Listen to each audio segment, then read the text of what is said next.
Assalamualaikum warahmatullahi wabarakatuh. Sobat Saibah rahimakumullah. Kisah Ummu Jamil tentu bukan kisah yang asing lagi di telinga kita. Dia adalah bibi dari Rasulullah yang punya segalanya. Kecantikan, kekayaan, dan kekuasaan dia miliki. Tapi sangat disayangkan, semua itu menjadi sia-sia karena ia terjebak dalam kebencian yang mendalam kepada Rasulullah Sallallahu Alaihi Wasallam. Dia justru masuk dalam daftar salah satu penghuni neraka. Nama asli Ummu Jamil adalah Arwa binti Harb, tapi orang-orang lebih sering memanggilnya dengan panggilan Ummu Jamil.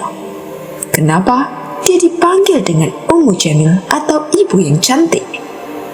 Itu karena Ummu Jamil ini punya wajah yang sangat cantik. Matanya indah, bulu matanya lentik, dan proporsi wajahnya sempurna. Tapi sayangnya, hatinya tak seindah wajahnya. Sejak kecil, Ummu Jamil sudah dikenal sebagai anak yang ambisius, sombong, dan juga arogan. Karakternya ini terbentuk karena ayahnya yang bernama Harb bin Umayyah adalah salah satu tokoh besar dan pemimpin yang disegani di kota Mekah di kala itu. Karena lahir dari keluarga terpandang dan punya status sosial yang tinggi, Ummu Jamil pun tumbuh sebagai anak yang sangat angkuh. Dia selalu merasa kalau dia adalah orang yang paling segalanya.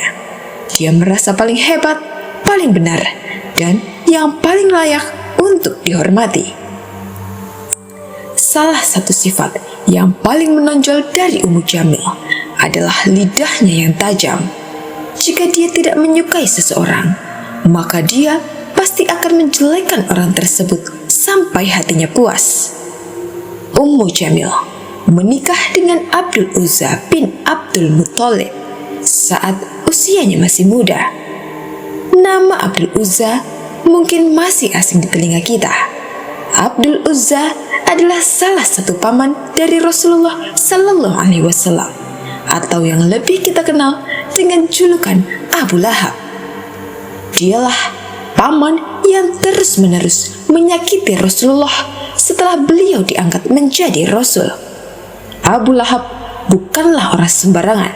Dia adalah salah satu pria terkaya dan yang paling berpengaruh di kota Mekah. Sebelum Nabi Muhammad diangkat menjadi nabi, hubungan Ummu Jamil dengan Nabi Muhammad baik-baik saja.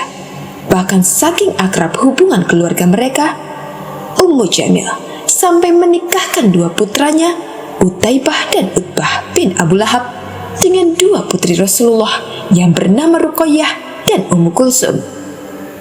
Tapi begitu Rasulullah menerima wahyu dan mulai berdakwah secara terang-terangan, semuanya menjadi berubah. Ummu Jamil yang dulunya baik langsung berubah menjadi sosok yang antagonis. Bagi Ummu Jamil, masalah yang sebenarnya bukanlah soal kebenaran. Ummu Jamil tidak peduli apakah ajaran yang dibawa oleh Nabi benar atau tidak. Yang dia pikirkan hanya memegang kendali dan kekuasaan. Karena Ummu Jamil khawatir jika Islam mulai menyebar di kota Mekah, tatanan kekuasaan Quraisy pasti akan goyang. Posisinya akan terancam. Itulah sebabnya dia menjadi salah satu wanita pertama yang menentang dakwah Nabi Muhammad Sallallahu Alaihi Wasallam. Saat Rasulullah mulai berdakwah secara terang-terangan, beliau mengundang semua kerabatnya untuk makan bersama. Setelah makan, Rasulullah pun mulai menyampaikan maksud dari undangan beliau. Dengan suara yang tenang dan penuh keyakinan, beliau mengajak keluarganya untuk meninggalkan berhala dan mulai menyembah Allah. Mendengar apa yang disampaikan Rasulullah, Abu Lahab yang sudah terhasut pujukan istrinya langsung marah besar. Dia berteriak kemudian menuduh Nabi membawa ajaran sesat yang dapat memecah belahkan umat. Setelah menghasut suaminya untuk menolak ajakan Rasulullah, Ummu Jamil pun mulai menyebarkan fitnah tentang Rasulullah. Dia mulai memfitnah Nabi di tempat-tempat ramai. Muhammad itu orang gila. Dia hanya membuat kacau keluarga kita, teriaknya dengan penuh emosi. Selain memfitnah Rasulullah, Ummu Jamil juga menyerang keluarga beliau. Sayyidah Khadijah, istri Rasulullah, adalah salah satu wanita yang langsung merasakan dampak dari kejahatan Ummu Jamil. Sayyidah Khadijah ini bukanlah wanita sembarangan. Beliau adalah salah satu wanita yang paling dihormati di kota Mekah. Beliau adalah pendukung utama Rasulullah dalam menyebarkan dakwahnya. Hal inilah yang membuat Ummu Jamil sangat membenci Sayyidah Khadijah. Maka dia pun mulai mengolok-olok Sayyidah Khadijah dan mengajak para wanita Mekah untuk memusuhi Sayyidah Khadijah. Ummu Jamil akan mengucilkan siapapun wanita yang berani menemui Sayyidah Khadijah. Para wanita Mekah yang mendengar ancaman itu pun sebagian mulai merasa takut dan memilih untuk menjauhi Sayyidah Khadijah. Tapi Sayyidah Khadijah tidak terguncang sedikit pun. Beliau tetap sabar menghadapi semua fitnah yang menimpanya. Karena baginya, pria yang sedang ia dukung jauh lebih agung dari semua hinaan yang dilontarkan oleh Ummu Jamil. Tapi Ummu Jamil tentu tidak berhenti begitu saja. Dia bahkan menghalalkan segala cara untuk menyakiti Rasulullah. Dia meletakkan duri-duri tajam di jalan-jalan yang biasa dilewati Rasulullah. Bahkan dia memprovokasi masyarakat Mekah untuk memboikot perdagangan dan kehidupan sosial dengan kaum muslimin. Dan yang lebih parahnya lagi, Ummu Jamil sampai menyuruh kedua putranya, Utabah dan Utbah, untuk menceraikan istri mereka, Ruqayyah dan Ummu Kulsum, agar keduanya menjadi janda. Kenapa Ummu Jamil melakukan ini? Karena di mata orang Quraisy kala itu, jika ada anak perempuan yang menjadi janda karena diceraikan oleh suaminya, itu adalah aib yang luar biasa besar. Maka Ummu Jamil sengaja melakukan ini agar Rasulullah merasa terhina di hadapan orang-orang Mekah. Tapi ternyata apa yang dilakukan oleh Ummu Jamil justru berbuah manis terhadap kedua putri Rasulullah. Ruqayyah yang baru saja diceraikan oleh suaminya langsung dinikahi oleh sahabat mulia Utsman bin Affan.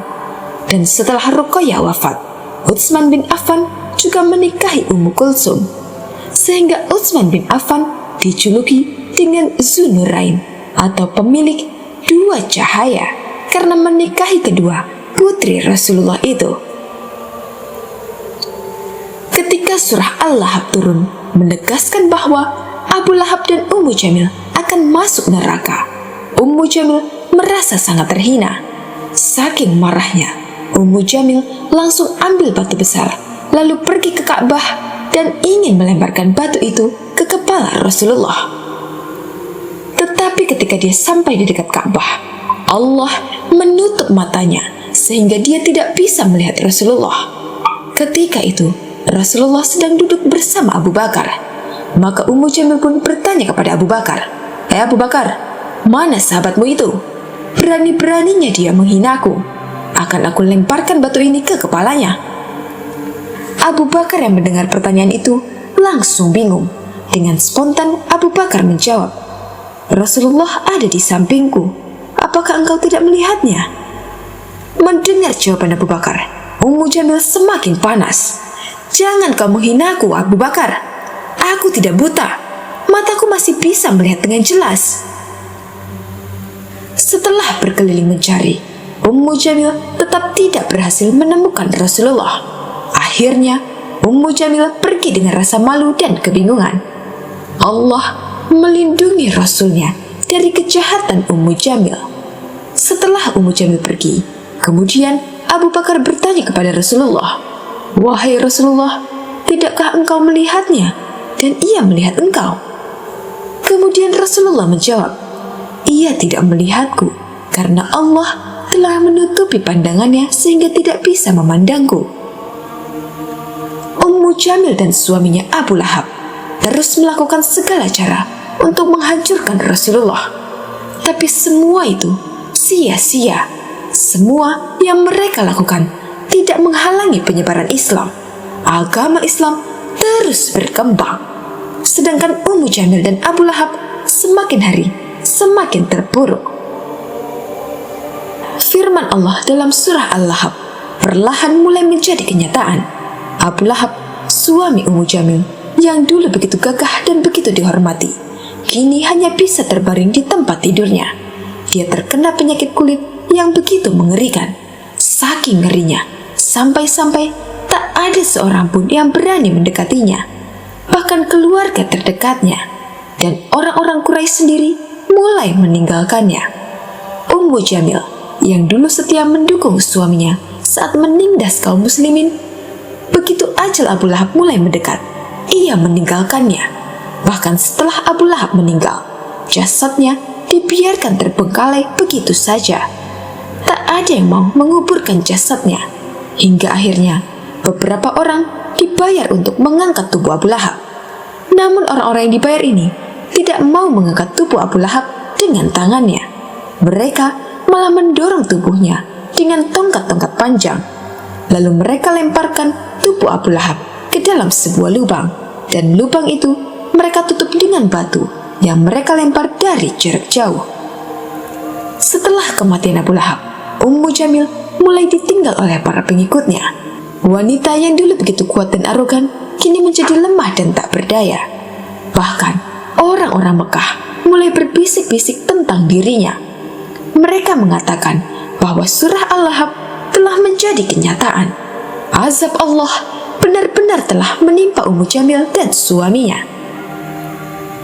Dalam riwayat disampaikan bahwa kematian Ummu Jamil juga tidak kalah mengenaskan dari kematian suaminya. Ada pendapat yang mengatakan jika Ummu Jamil ini mati karena terhimpit batu besar. Dan dalam riwayat lainnya juga disebutkan bahwa Ummu Jamil tewas karena tercekik tali yang melilit lehernya, yang biasa ia gunakan untuk mengikat semak berduri. Al-Quran menyebut bahwa istri Abu Lahab sebagai perempuan pembawa kayu bakar. Allah Subhanahu wa Ta'ala berfirman dalam surah Al-Lahab ayat 4 yang artinya, dan begitu pula istrinya, pembawa kayu bakar. Sebagian ulama tafsir mengatakan istilah pembawa kayu bakar diisyaratkan sebagai semak berduri yang diangkut dari hutan dan disebar di jalan yang hendak dilalui Rasulullah. Tetapi sebagian ulama mengartikan kayu bakar sebagai umpatan atau fitnah. Ibnu Katsir dalam kitabnya menjelaskan bahwa Ummu Jamil nantinya akan melemparkan kayu bakar kepada suaminya agar api yang membakarnya kian membesar. Namun dimaknai Mujahid dan Urwah bahwa yang dimaksud adalah api neraka. Semoga dari kisah ini kita mendapatkan pembelajaran dan dapat memperkokoh iman kita serta menambah cinta kita kepada Rasulullah Sallallahu Alaihi Wasallam. Wassalamualaikum warahmatullahi wabarakatuh.